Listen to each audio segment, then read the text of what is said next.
My name is Owen Garrett. I'm 35 years old. I live in a one-bedroom apartment on the third floor of a building on Caldwell Street in Portland, Oregon. I work in urban planning for the city, mostly zoning, land use, the kind of work that matters enormously to about 40 people, and is completely invisible to everyone else. I'm not telling you that to be self-deprecating. I genuinely like the work. I like thinking about how space is used, what a city owes its people, how much of daily life is shaped by decisions nobody remembers being made. I tell you what I do because it matters to how I see things. I notice space. I notice who's comfortable in it and who isn't. I notice when a room is working and when it isn't, when someone is where they want to be and when they're calculating the fastest exit. That's why I noticed her. It was a Friday evening in late September. I was at Linden, a bar restaurant on Morrison Street that I went to occasionally because it had good beer and the kind of background noise that didn't make conversation impossible. I wasn't meeting anyone.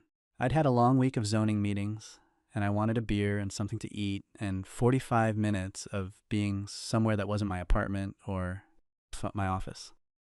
I sat at the bar because tables felt presumptuous for one person. The couple 2 seats down from me had clearly not met before tonight.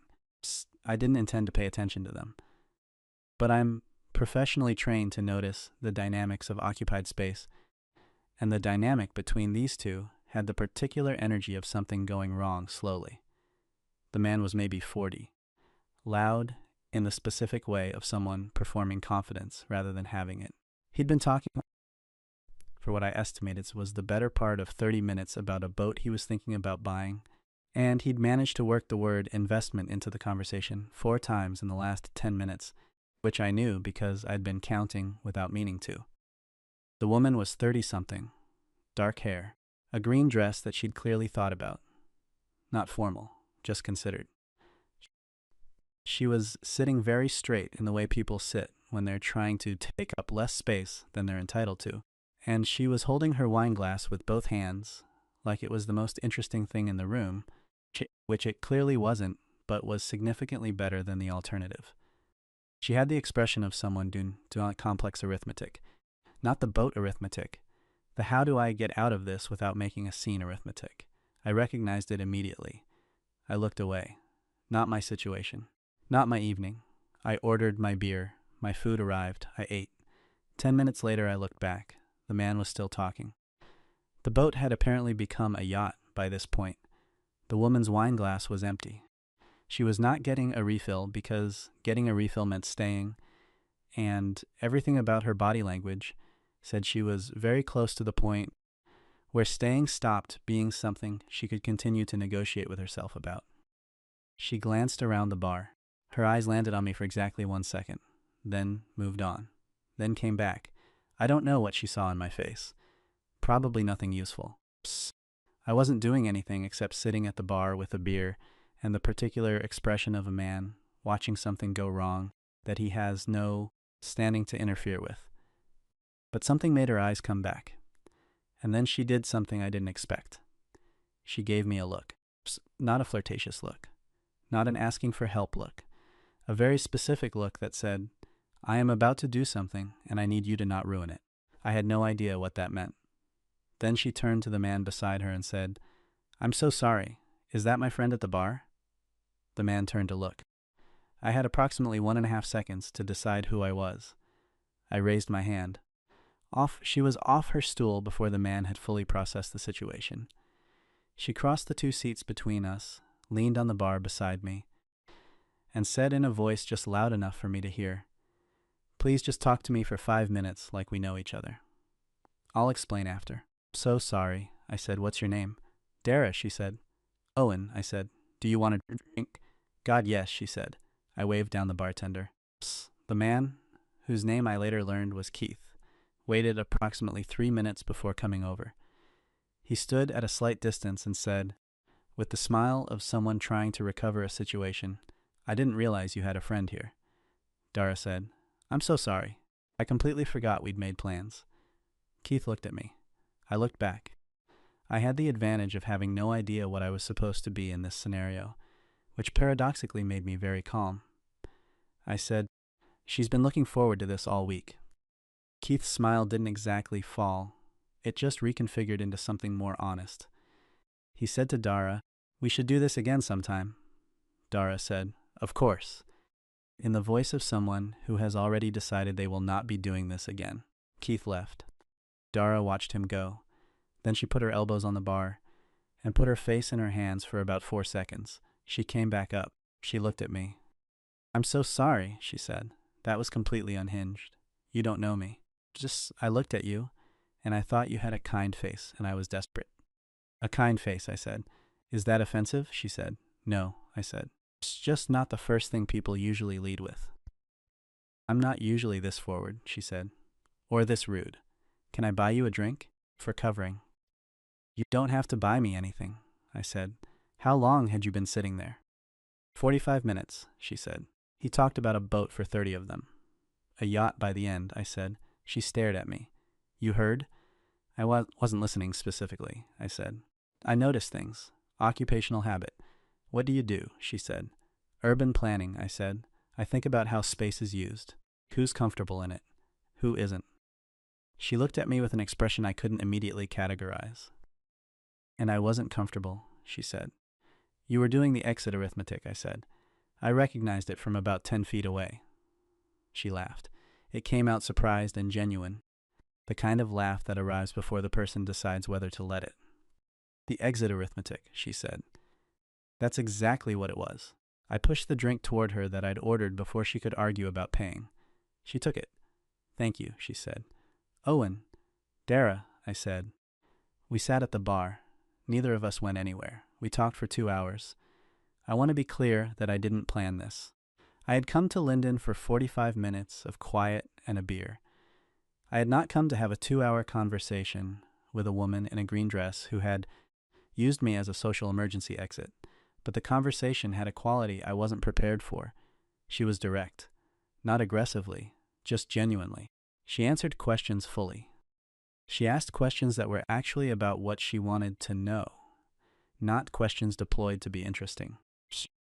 She disagreed with me about something in the first 20 minutes, whether Portland's recent zoning changes were helping or hurting walkability, and she did it without softening it into a non-disagreement, which I found more refreshing than I expected.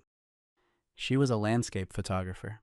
She'd been doing it for 8 years, had a small studio space, did commissions and editorial work and occasional gallery shows.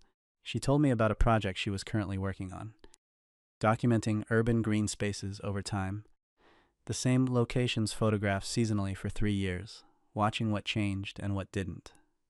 I said, "That intersects with my work, actually." She said, "How?" I said, "Those spaces exist because of decisions made in planning. Most people don't know why a particular corner has a park or why a street has trees. They just experience it. Your project is documenting the experience of decisions nobody remembers making." She looked at me. "I never thought of it that way," she said. "It's a compliment," I said. "You're archiving the result of intention." She turned her glass. "You're the first person who's made my project sound important without making it sound pretentious," she said. "It is important," I said. "Pretentious would be if you were making it about yourself. You're making it about the spaces." She studied me. "How long have you been in Portland?" she said. 6 years, I said. "Favorite green space in the city?" she said. Rapid fire, testing something. "Terwilliger," I said. Not the obvious answer, but it's the one where you can actually hear the city change as you walk. You move through 3 acoustic environments in half a mile. She pulled out her phone. She opened a folder. She turned the screen toward me. Photograph. Terwilliger. Late afternoon light, the specific gold of October, the path curving between trees. "Last Tuesday," she said. I looked at the photograph, then at her. "That's my project location number 7, she said. "I've photographed it 4 times already." I looked at the image again. It was extraordinary. Not because of technical skill, though that was evident, because of what it understood about the space. The photograph knew what the path felt like, not just what it looked like. "You've been there in this light," I said. "Twice," she said. "You have to wait for it." "You waited," I said. "Good things require waiting," she said, simply, like something she'd learned and made peace with. I handed the phone back. We looked at each other. Something in the quality of the silence between us was different from the silence of two people who just met. I couldn't explain it precisely. I work in the logic of space and structure. I don't have a technical framework for the feeling of a conversation that fits like it was already there. But it was there. At some point the bar got louder around us, and she leaned slightly closer to hear better and didn't lean back after. At some point, I stopped tracking the time. At some point, I don't know exactly when, we stopped being a man and a woman who'd stumbled into a conversation and became something with a different quality. Not defined, just different. At 10:30, she looked at her phone and said, "I've kept you for 2 hours." "You didn't keep me," I said. "I stayed." "You stayed," she said. "I wanted to," I said. She looked at the bar in front of her, then at me. "This is going to sound strange," she said. "Tonight has already been strange," I said. "Go ahead."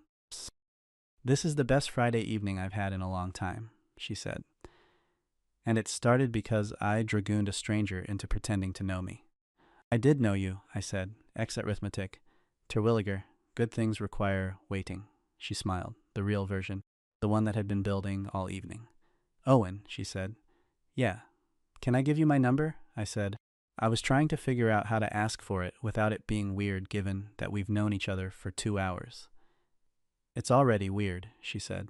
"We might as well commit to it." She put her number in my phone. I walked her out. On the sidewalk outside Linden.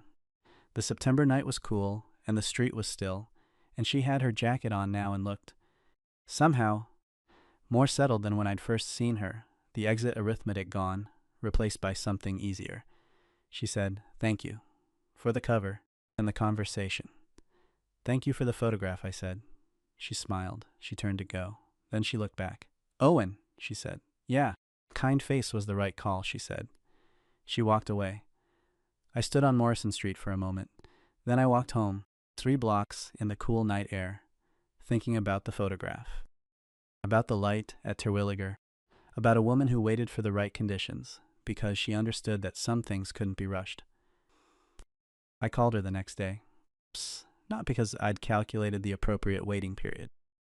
Because I was looking at a zoning map at 9 in the morning, and my mind kept returning to the conversation, and I decided that was information worth acting on. She answered on the 3rd ring. "You called," she said. "I said I would," I said. "You didn't actually say that," she said. "It was implied," I said. She laughed. The same surprise that itself laughed from the night before. "I have a question," I said. "Okay. Your project, the green spaces. Do you have location number 7 scheduled again?" A pause. "Next Saturday morning," she said. "I go early. The light is different in the morning." "Can I come?" I said. Silence. "You want to watch me take photographs," she said. "I want to see the space through your project," I said. "I've approved zoning on half those locations. I've never seen someone document what they became." "That's a very professional reason," she said. "It's also an excuse," I said. She was quiet for a moment. 7:30, she said, "Dress for walking." "I'll be there," I said. Terwilliger on a Saturday morning in October was different from the Tuesday afternoon in the photograph. The light was lower, cooler in color, the path quieter, only a few runners, the city noise further away. Dara was already there when I arrived. Camera bag, a smaller bag over one shoulder, hair back, a rust-colored jacket that belonged in this particular light. She was looking up at the canopy when I reached her, and she didn't stop looking up when she heard me approach. "The leaves are 2 weeks past peak," she said. "There's a different quality to it. More honest." "Honest how?" I said. "Peak is performing," she said. "This is just what it is." I looked up. She was right. We walked for 2 hours. I watched her work without interrupting it. She didn't narrate. She moved through the space with the same patience she described the night before, stopping where she needed to stop, waiting for conditions to arrange themselves, then taking the photograph. At one point she stopped at a bench overlooking a slope of thinning trees and looked through the lens for a long time without pressing anything. I said, "What are you waiting for?" She said, The light to move another 3 degrees. It's almost there." I sat on the bench. I waited. 2 minutes. 3. She pressed the shutter. Then she lowered the camera and sat beside me. She looked at what she'd taken. She showed me the screen. the slope, the thinning trees. The specific quality of light that was almost but not quite past its moment, caught right at the edge of it, full of a kind of beauty that knew it was temporary. I looked at it for a long time. You caught it, I said. 3 degrees, she said. Worth waiting for, I said. She glanced at me. Something in the morning light and the quiet and 2 hours of walking through a space we both, for different reasons, understood. Something settled between us that was past the stage of being assessed. Owen, she said, yeah. Last night wasn't an accident, was it? It wasn't a question exactly. The exit arithmetic wasn't an accident, I said. I noticed it because I was paying attention. I was paying attention because something about the room. Because of me, she said, plainly. Because of you, I said. She looked at the slope. I went on that date because my friends set it up and I'd said no to 4 things in a row, and she told me I was disappearing into my project, she said. She wasn't wrong. I do that. I get very focused on what I'm building and I forget to look up. And did you? I said. Look up last night. She was quiet. Somewhere around the zoning conversation, she said. I looked at the path ahead. I've been alone for 2 years, she said. Not unhappily. Just present with my own life without much room for anything else. She turned the camera in her hands. I'd gotten used to it. Until a stranger covered for you in a bar, I said. Until that, she said, and the corner of her mouth moved. I said, I'm not a complicated person, Dara. I notice things. I think carefully. I try to do the right thing in the space I'm given. I looked at her. I'd like to keep doing this, whatever this is, at whatever pace works. She studied me, the same looking she'd done in the bar. Full attention, no hurry. No performance, she said. None, I said. Psst. No pretending things are simpler than they are. I work in zoning, I said. Nothing is ever simple, but it can be clear. She looked back at the slope. Sunday, she said. Dinner. Somewhere we both pick. How do we both pick? I said. We each suggest one place, she said. We flip for it. And if the flip goes wrong, I said, then we go to the other one the week after, she said. I looked at her. You're already planning the week after, I said. She glanced at me sideways. I'm a photographer, she said. I think in sequences. She won the flip, a Vietnamese place on Division Street she'd been going to for 3 years. Small, warm, the kind of restaurant that had been there long enough to feel permanent. We ate and talked for 3 hours and argued about whether documentation was a form of preservation or a form of letting go, and neither of us won, but both of us meant it. On the walk back to her car, she said, You're nothing like I expected. What did you expect? I said. I don't know, she said. Something more careful. I am careful, I said. No, she said. You're precise. There's a difference. Careful holds back. Precise just makes sure it's right. I looked at her. That's the most accurate thing anyone's ever said about me, I said. I'm observant, she said. Occupational habit. She said it back to me with a small smile and got in her car. I walked home. I thought about precision, about being right rather than safe, about a woman who waited 3 degrees for the light to move because she understood that timing was not the same as rushing. 4 months later, her friend Maya, the one who had set up the boat date, met me for the first time at a dinner Dara hosted. Maya looked at me across the table and said, You're the bar guy. I'm the bar guy, I said. She came home that night and called me, Maya said. She said she'd had the best conversation of the year with a stranger who covered for her exit. She called it exit arithmetic, I said. Maya pointed at Dara. I like him, Dara said. I know. That's why I invited you. Maya raised her glass. To Keith and his yacht, she said, for being bad enough that she needed rescuing. To Keith, I said. Dara shook her head, but she was smiling. The real one. The one I'd been collecting. I asked her to marry me at Terwilliger. A year after the Saturday morning, we'd walked it together. October again, the leaves 2 weeks past peak again, the light doing the thing it did in that particular season. I'd asked Maya for advice. Maya had said, Don't do a restaurant. Do something that's yours. Terwilliger was ours. I took her there on a Saturday morning like the first one. She had her camera. She didn't know yet. At the bench overlooking the slope, I sat down and waited. She stood with the camera, watching the light. 3 degrees. She took the photograph. She sat beside me. I said, "Can I see?" She handed me the camera. I looked at the screen, the slope, the thinning trees. 1 year later, the same bench, the same angle, the same quality of light. "It's the same," I said. "Not exactly," she said. "The maple on the left is taller. The path is slightly more worn." Things change even when they look the same. I put the camera down. I looked at her. "Dara," I said. "Yeah." "I've been thinking about sequences," I said. She looked at me. Something in my voice had changed, and she heard it. "This is one," I said. "Last October. This October. Every October after." She was very still. "I don't want to document this from a distance," I said. "I want to be in it. Every season, whatever the light is doing." I reached into my jacket pocket. A simple ring. I'd asked her sister what she'd want. Her sister had said, "Nothing that performs, something that lasts. A thin gold band, a small inset stone. Nothing that performed." She looked at it, then at me. The assessment. The full, careful attention. But underneath it, something that had been there for a long time, and that she'd stopped trying, put away. "Owen," she said. "Yeah, you're very precise," she said. "I'm trying to be right," I said. Her eyes went bright. "Yes," she said. I put the ring on her finger. She looked at it. Then she picked up her camera. She turned it toward us. She took the photograph. First one we had together. She looked at the screen. "Good light," she said. Her voice was doing something. "We waited for it," I said. She leaned against me. The slope was quiet. The trees were doing what they did in October, letting go of what they didn't need and trusting the roots to hold. I thought about a Friday evening in September, a bar, a woman doing exit arithmetic, a look that said, "Don't ruin this." I thought about how I'd raise my hand, not because it was my business, not because I had a plan, because she'd looked across a room and something in her face asked a question, and something in mine said yes before I'd fully understood what was being asked.